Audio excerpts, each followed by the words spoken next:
Bonjour à tous. Aujourd'hui, nous allons parler de notre deuxième sous-thème. Mais avant, dans la première vidéo, nous avons défini ce qu'est l'Église et nous étions en train de dire qu'il y a l'Église visible et invisible. Également, il y a l'Église universelle et l'Église locale. Nous allons parler de l'Église universelle et l'Église locale.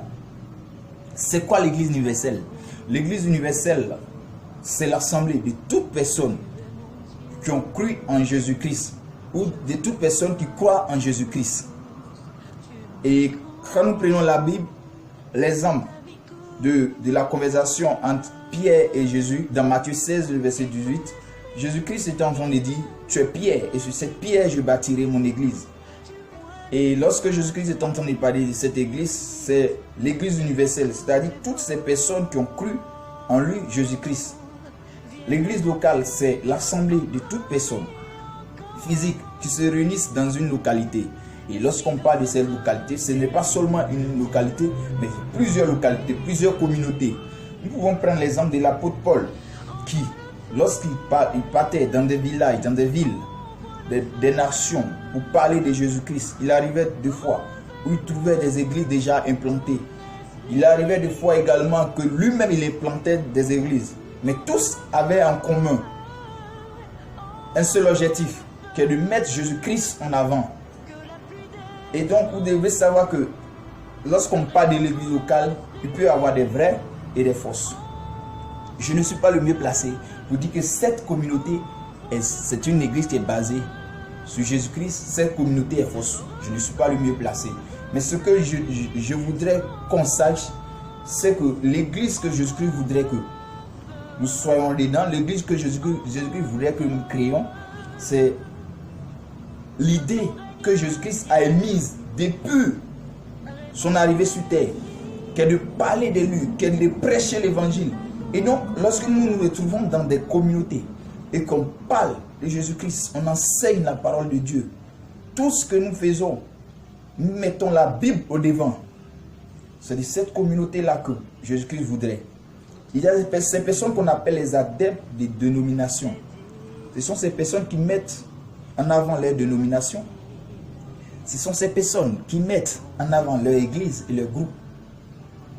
Et ce sont ces personnes-là qui vont te dire, dans notre église, il y a du Saint-Esprit. Dans notre église, il y a mariage. Dans notre église, il y a bénédiction, il y a miracle.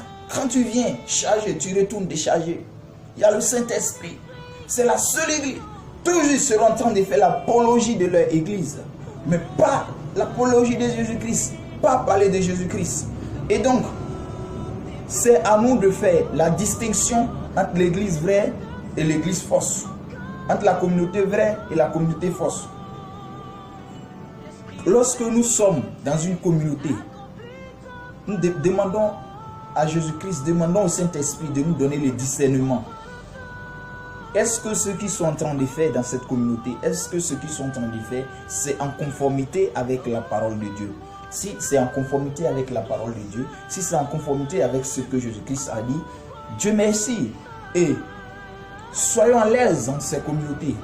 Mais lorsque nous constatons qu'ils ne prêchent pas Jésus-Christ, ils ne prêchent pas la parole de Dieu, mettons-nous en cause et cherchons les communautés qui parlent de Jésus-Christ. Parce que tous nous avons un seul objectif. Il ne doit pas avoir deux objectifs. Il ne doit pas avoir le fait de dire que c'est dans mon église qu'il y a Jésus-Christ. Non. En principe, dans toutes les communautés, nous devons parler de Jésus-Christ. Et donc que Dieu nous donne la sagesse et l'intelligence de pouvoir faire la part des choses. Dans la prochaine vidéo, nous allons parler du disciple. Mais bien avant, je voudrais vous dire, je voudrais vous exhorter à être toujours dans la joie, comme nous recommande la Bible dans 1 Thessaloniciens 5,16. Soyez toujours joyeux. Quelle que soit la situation, quel que soit le problème dans lequel nous sommes, il ne faudrait pas que le problème surpasse notre joie. Parce que rien n'est impossible devant Jésus-Christ. Et lorsque nous sommes en Jésus-Christ, la joie doit toujours nous animer. Que la paix, et la grâce de Dieu soit avec vous.